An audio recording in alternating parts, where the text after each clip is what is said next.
for expansion. Okay. Well, first of all, I'd like to thank Brad for inviting me to come and talk to you guys today. It's an honor to be able to come and stand in front of you guys and share just a little bit about myself and what we've been doing for the past 45 years or so. A little bit about my background.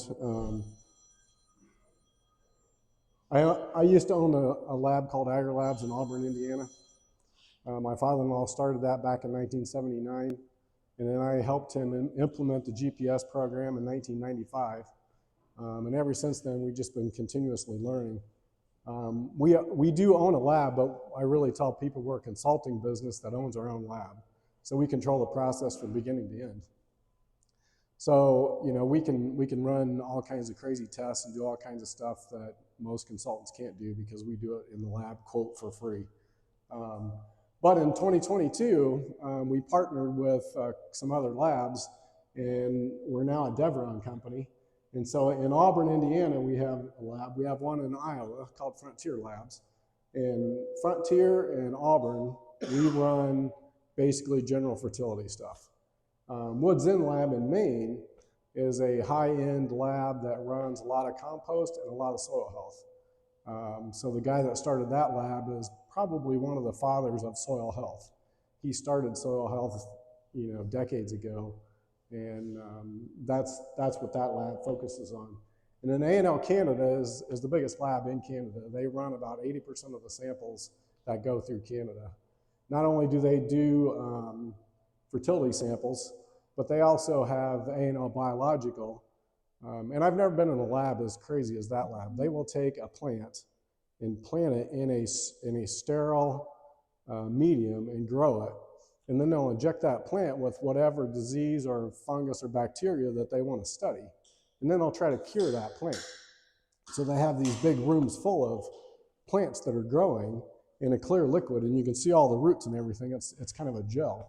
And so they're always on the cutting edge trying to find something new. How do we solve this? How do we solve that? How do we solve that? And so they have about 25 PhD people running around that lab, and they have the ability to test almost anything. DNA, it's just a huge, it's a pretty impressive facility. Altogether, we run about 500,000 fertility soil samples a year on top of what A&L Canada does for all of the extra research. So what I'm here today to talk about, Brad told me to come and talk about some base saturations and some kind of levels that we want in our soils. And first of all, I thought I would define what is the soil. Basically, it's a mixture of minerals, organic matter, liquids, and organisms that support plant life. That top 12 inches is very critical to,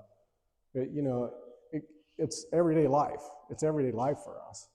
And we need to manage it correctly.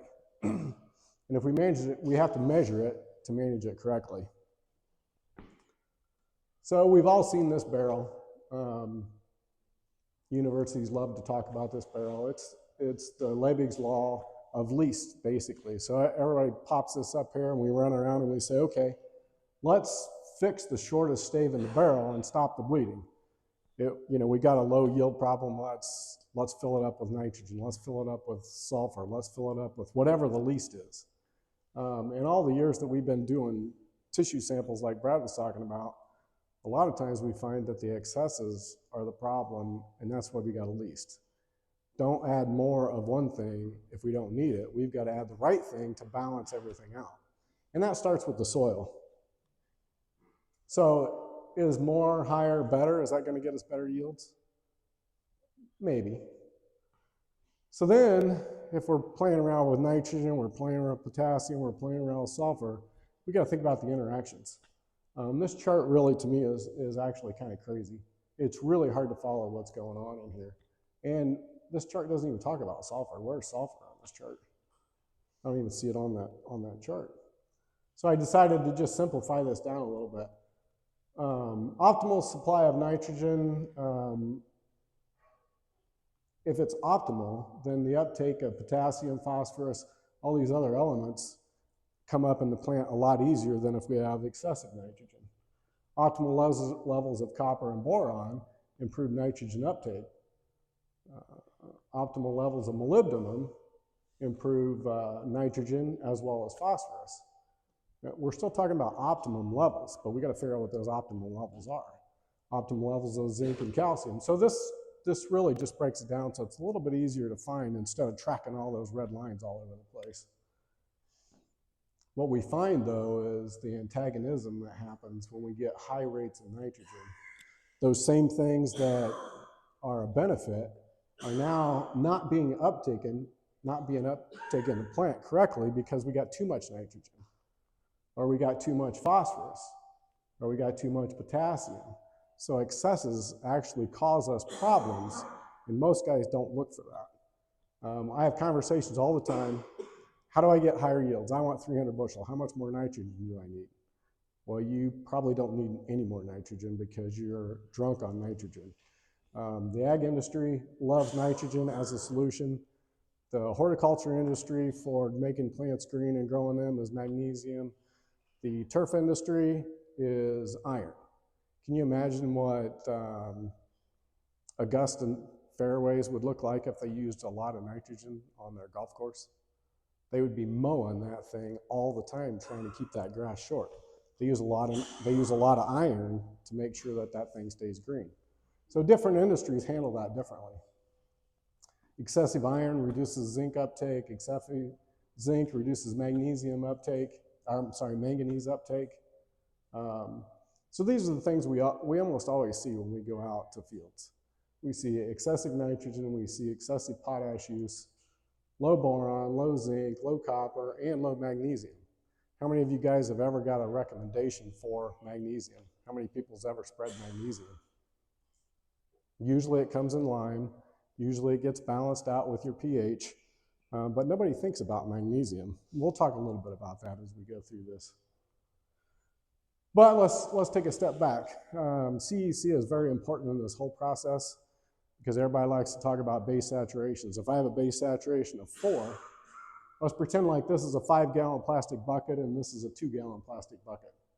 Lower CEC, smaller bucket. Higher CEC, bigger bucket. So if I have a base saturation in this bucket of 4%, I got 234 part per million K. That's a pretty good number, especially in Tipton. If I have a base saturation of KN4 of 4 up in Winnemac, Indiana, then I'm looking at 78. Can I grow 220 bushel corn with a K value of 78? It says I got the right base saturation, but my ppms are way different. And so this is an example of we got to know not only the base saturation, but we got to know what type of soil we're dealing with.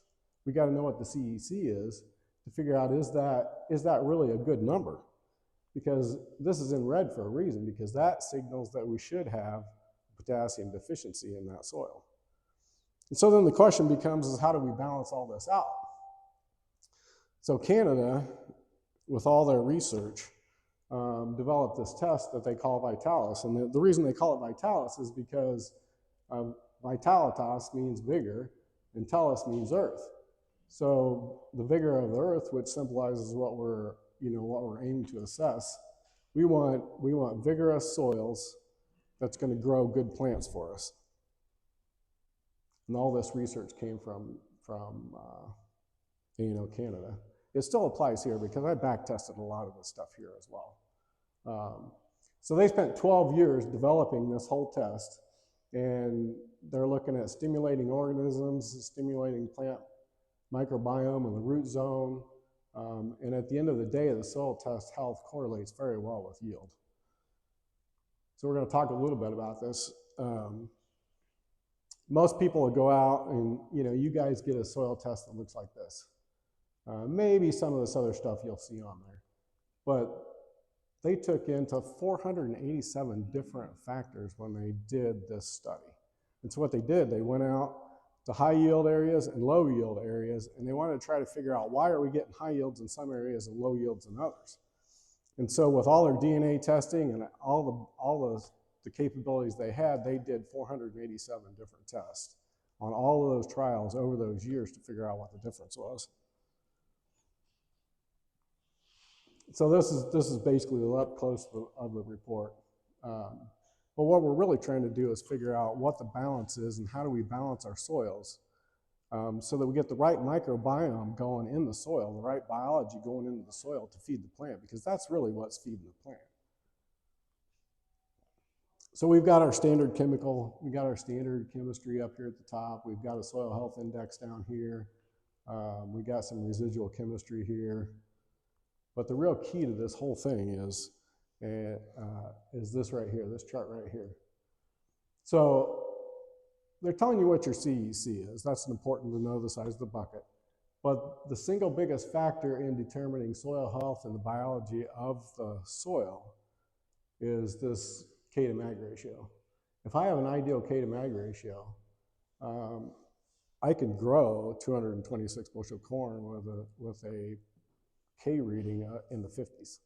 As long as my K to mag ratio is correct, I can actually get good yields out of that. If I don't have that K to mag ratio correct, then I have a problem growing high yield corn. The second number on here is general fertility index. And that's just a formula that they came up with to look at the overall general fertility as a baseline, so you could measure it from one field to the next. And that was the second factor in determining high yield corn. And then the list goes down, base saturation of K, base saturation of mag. And so that's the order of priority from top to bottom on what you should be looking at when you look at these tests. Down here we have, just some of the general stuff. pH is obviously important. And then these are your soil health indexes. And we'll talk a little bit about this. This right here is CO2 burst. So we basically measure the CO2 burst that comes off of the soil to see what the microbiology is doing in the soil. So the higher the level, the more biological activity you have in that soil. And this was really developed at Woods End. So the guy that started Woods End actually developed this Sylvita test right here. Reactive C, and then the general soil health index. We also have water extractable carbon, water extractable nitrogen, and some of those tests that you would need if you're going down a regenerative ag path. So this is another part of the 487 different tests. This is actually trying to look at those billions of biology, that's microbes that are in that soil that Brad referred to.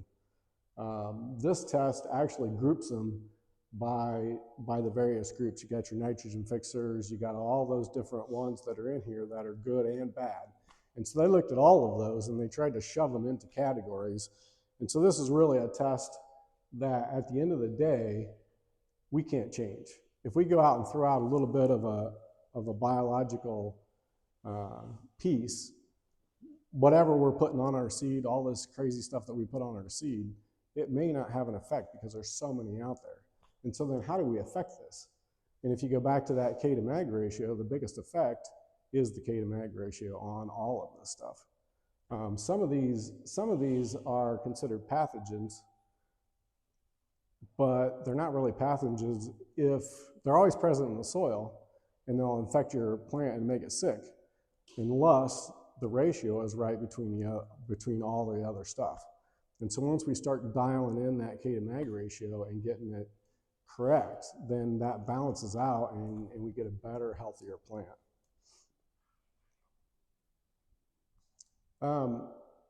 I said this earlier, but I want to talk a little about this magnesium thing right here. We spent a lot of time years ago trying to figure out how to fix a farmer's problem. And we ran onto magnesium and we started playing around with magnesium quite a bit. And so Rodney and I, the guy that worked for me, we came up with a formula to spread K-Mag on farmers' fields to help them grow better crops. And we didn't have 25 PhDs in our lab. And so we didn't really know why. We just knew that test data said that it worked. And so once we joined partners with once we joined with the group with A&L Canada, all those PhD guys explained to us why the K-mag ratio works. So that was kind of fun for us. We didn't really know why. They explained to us why. So, but I'm going to talk a little bit about that, because this magnesium, if you look at this magnesium molecule right here, it's right in the center of the chlorophyll. If we have a plant out there, that plant is nothing more than a solar factory. It's taking the energy into the plant, and it's converting that energy into the seed that we want to sell at the end of the day. So we've got a little factory going on here. And so to drive this photosynthesis process, we need to drive this chlorophyll. And right at the center of that thing is magnesium. And then there's 4 nitrogen around the outside of that thing. So we got to have the magnesium in the center. We got to have the nitrogen surrounding that. So magnesium and nitrogen is very important in the early growth stage. We also have to have iron. It's not actually in there, but it helps put that whole piece together. And not many people are actually using iron on their plant. Everybody thinks we have tons of iron in our water here, but we do, but it's oxidized iron, and we want to provide a high quality iron to actually drive this process. Manganese helps split the water molecule when it comes into the plant. I was working with a grower that had corn under irrigation. We were working with a microbiologist in Michigan, and we sent him, he was doing some test results for us, and I called him up and I said, hey, this cornfield looks horrible. And he said, hey, you know, that corn is, it's water starved. I said, no, it's not. It's under irrigation. It gets watered every 2 days. He says, well, you don't have enough manganese. You're not splitting the water molecule. And that corn actually, even though it was getting irrigated every 2 days, looked like it was in a drought situation, because there was almost no manganese in that plant. And there was no manganese in that plant because the pHs in this field are close to 8, 7.8 to 7.9. Manganese deficiency shows up pretty quick when you get pHs that high. So phosphorus is critical because we're going to drive energy. If I'm trying to push more chlorophyll and I'm trying to drive higher sugars, then I've got to have more energy to get that sugar away from that plant and get that plant processing. So we have this solar factory going on, and somebody mentioned aphids back there. Our goal is to apply, if we have an aphid problem or if we have a spider mite problem, our goal is to apply the right nutrients to make that plant kick in and process all the nutrients we're pumping into it. So in one instance, a guy in Kansas had spider mites, and his sap samples came back and said it was really high in nitrates. And so what was happening was the plant was not photosynthesizing correctly every day, and it wasn't using up the nitrogen that was being absorbed. So that plant got sprayed with molybdenum, got sprayed with molybdenum, sulfur, and magnesium. And within about 24 hours, all the spider mites were gone, and the sap samples came back and said we processed all those nitrates and got that out of there. So without using any chemicals, the plant actually fixed itself. The other thing that happens is when we start driving these higher rates of sugars, like Brad talked about, those excess sugars are going to start going into the soil, and they're going to start feeding the bacteria. And that plant's going to draw in the bacteria that it needs to grow the most. So our whole goal in this whole process is to feed the soil, get the microbial process working correctly, and then have that plant process every day and pump those root exudates full of the things it needs to draw in more microbes to feed itself. And that's where we get that cycle going.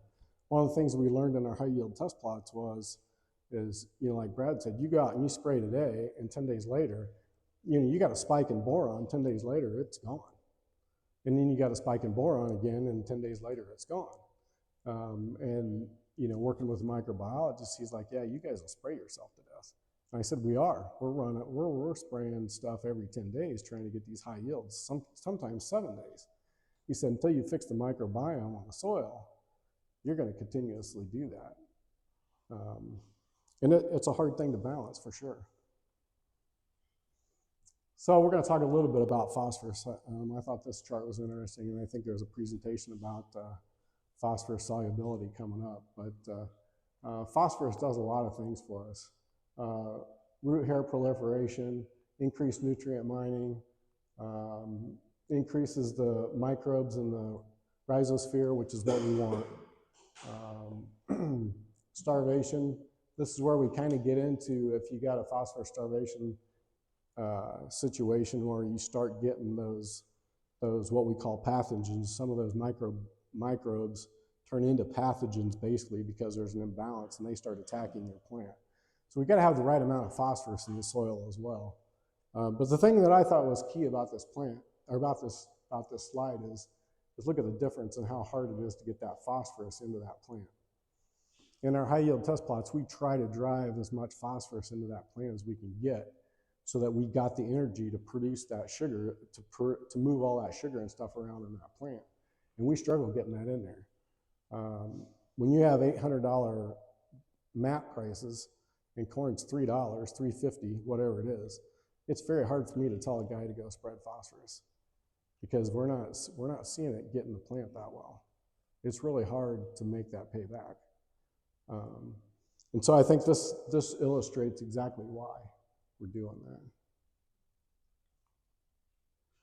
The last thing I want to leave you with is a little bit of, this is plant tissue sample instead of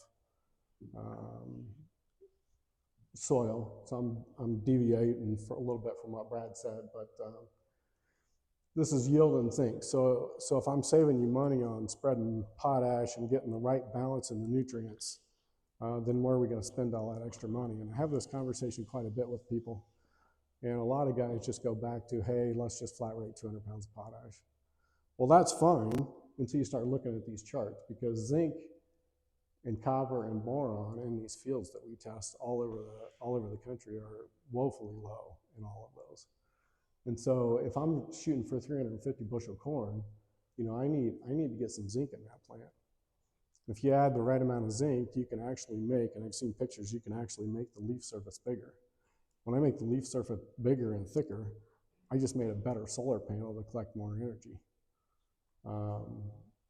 Copper, I haven't seen as much, with copper, but, and then boron is a significant change.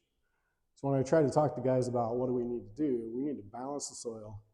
We need to variable rate spread our fertilizer so that we're not making imbalances, because we're really feeding the soil, and then the soil is going to feed the plant.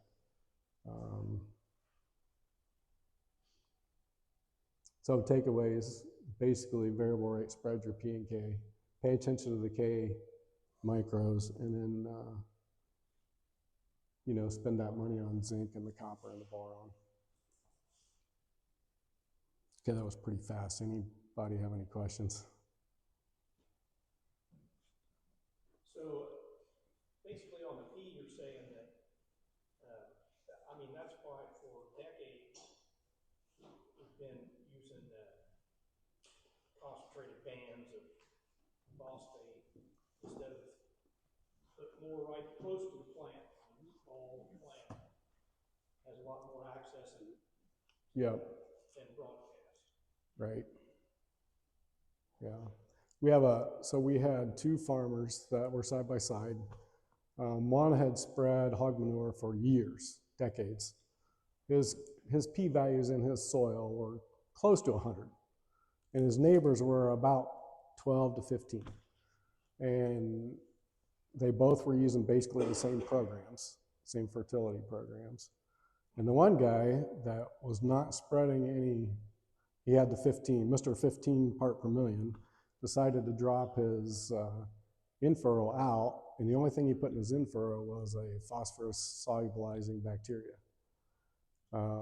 The other guy, he left his in-furrow in and ran it. And we did the sap samples all season long, and the guy that had 15 part per million had better phosphorus levels in his plant all year long than the guy who used the synthetic row starter. And the reason that happens is you put a little bit of phosphorus in there, that's the synthetic properties, it actually slows down the bacterial growth on the root tips, which is what we really care about. And when we put the biological in there, that proliferated that, and it let the biology of the soil feed the plant instead of the substitute. So my father-in-law years ago told me, 20 years ago, he said, hey, if you're going to put row starter in the plant, in a corn plant, in a 2x2, he said either put in the full rate, 15 gallons of 1034, or don't put in any. And I look back at that, thinking through all the stuff that he told me years ago, and I'm thinking, he's probably right. We either load it up and run it like we're doing synthetics, or we try to do some of the stuff that Brad's trying to do, reduce our inputs, but utilize the phosphorus that's there. We need to find ways to utilize the phosphorus that's in that plant. Well, same way with K. Yep, same way with K. Yeah, yeah. Because if I would have taken the soil test results to any university guy or most soil test guys and said, hey, I got a K value of 55, 56, what kind of yield do you think I can get out of that? I don't think anybody would have said 226 bushel. And the guy consistently grows 226 bushel on a K value that should show deficiency. But when I go in and I look at and I run those K to mag ratios, he's got really good K to mag ratios. And it balances itself out. So we got to make sure the balance of the chemistry in the soil is correct so that the microbes in the soil do what they need to do to feed the plant. We're not really feeding the plant with the fertilizer. Now, I do put one caveat in there because these guys that are growing 500 bushel corn, 400 or 500 bushel corn, they basically are growing corn in a hydroponic situation.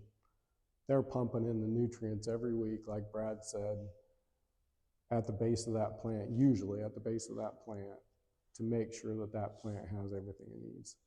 So there's two extremes there. If you want to do 500 bushel corn, you want to do 300 or 400 bushel corn, I can lay out a program to do that. I can't guarantee you're going to get there. It's actually easier to do it in sand than it is in clay for various reasons. But in general, that's not our goal. Our goal at the end of the day is to reduce inputs, make a great crop, a healthy crop, without spraying a ton of stuff that we don't really need, and make a good ROI.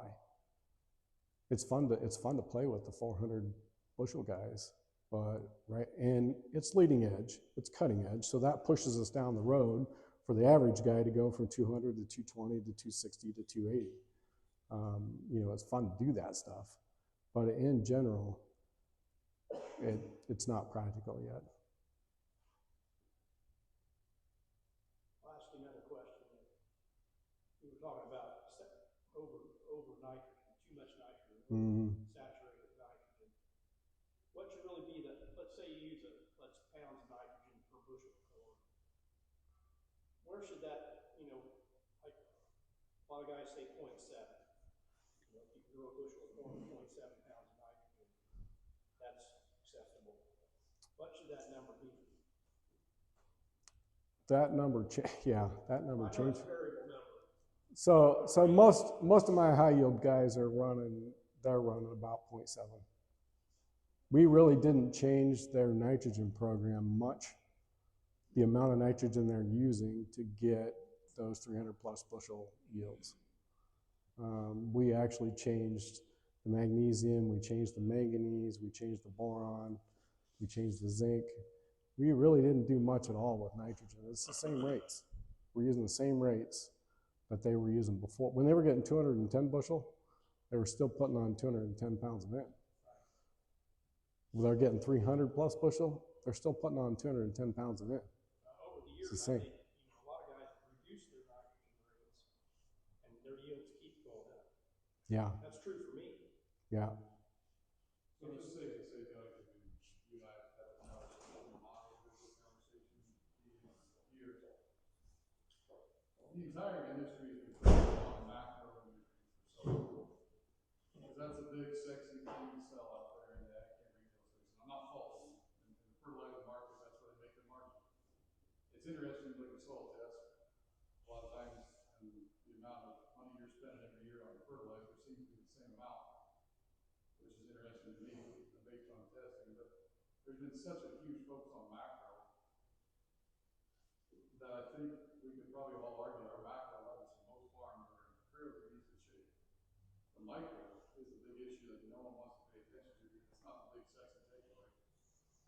Yeah, and I see that a lot, but we have an imbalance too. We don't have that K to mag balance that we're trying to drive for. So we have real, you know, I had a conversation last week with a guy, his phosphorus and his potassium levels are through the roof. And I said, hey, you know, were you guys spreading hog manure? He's like, nope, never had hogs on these farms. I said, how'd you get such high levels? He said, my grandpa and my dad believed in spreading potash and phosphorus. No matter what, they were just spreading it. I said, well, you get to live on that now. So now your next choice is, what are you going to do with that money that you don't need to spread the P and the K? And he's woefully deficient in zinc. He's woefully deficient in boron. He's woefully deficient in copper. You know, those main things that he needs to play with to get everything in balance and working correctly. His farm average was about 180 to 190, and his neighbors are 240. He's got K values that are 2 to 300. He's got phosphorus values that are 75. And I can out yield him on a K value of 78.